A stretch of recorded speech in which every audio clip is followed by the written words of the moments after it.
गाईस, आज मी बनवणार आहे गुजराती डाळ।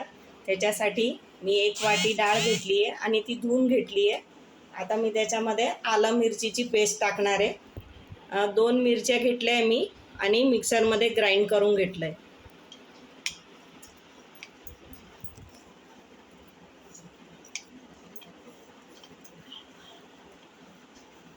हे आलं मिरचीची पेस्ट मी त्याच्यात टाकली आहे आणि थोडीशी हळद, थोडासा मेथी दाणा, अगदी एवढंच घ्यायचं आहे, जास्ती घ्यायचा नाही आहे।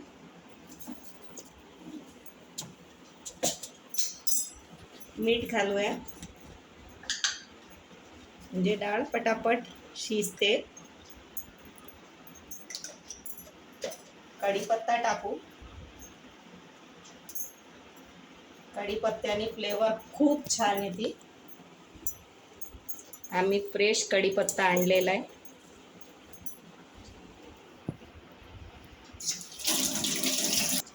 आता मी ह्याच्यामध्ये कढीपत्ता टाकणार आहे, असाच टाकून दिलाय आणि लवकर शिजावं म्हणून त्याच्यामध्ये थोडंसं तूप टाकणार आहे। तुम्हाला तूप आवडत असेल तर तूप टाका, नाही तर तेल टाकलं तरी चालेल। बस मिक्स करून घेणार आणि ह्याच्या आता 4 ते 5 शिट्ट्या होऊ देणार।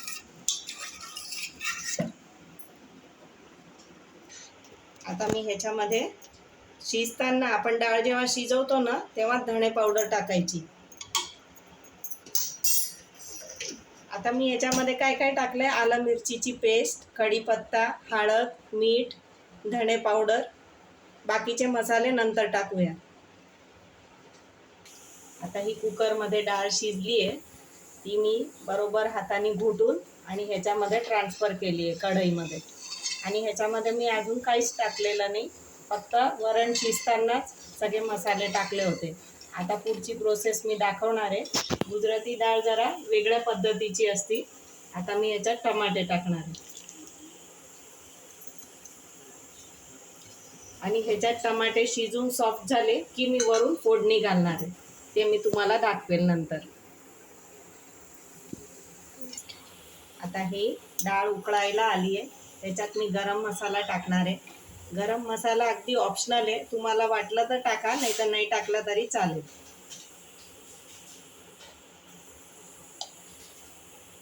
1 चमचाभर गरम मसाला टाकते मी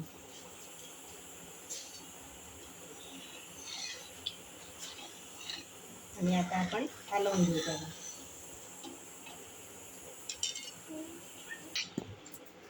आता मी ह्याच्यामध्ये हे तेल गरम केलंय 2 चमचे, त्याच्यामध्ये मी मोहरी टाकली आहे। आता मी जिरे टाकणार आहे।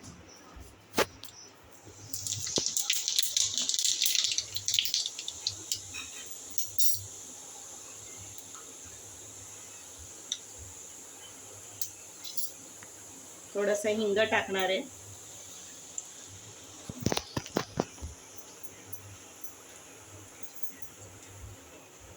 लाल तिखट टाकणार आहे।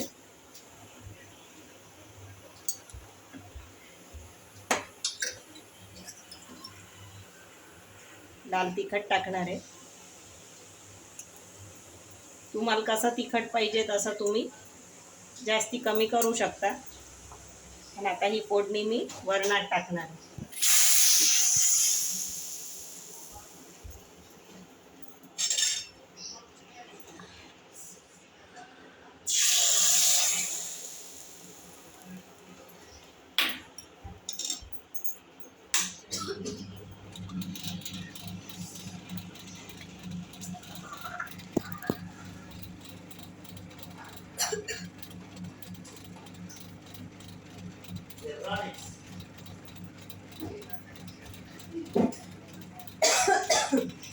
आता मी ह्याच्यात 1 चमचा लिंबूचा रस टाकणार आहे।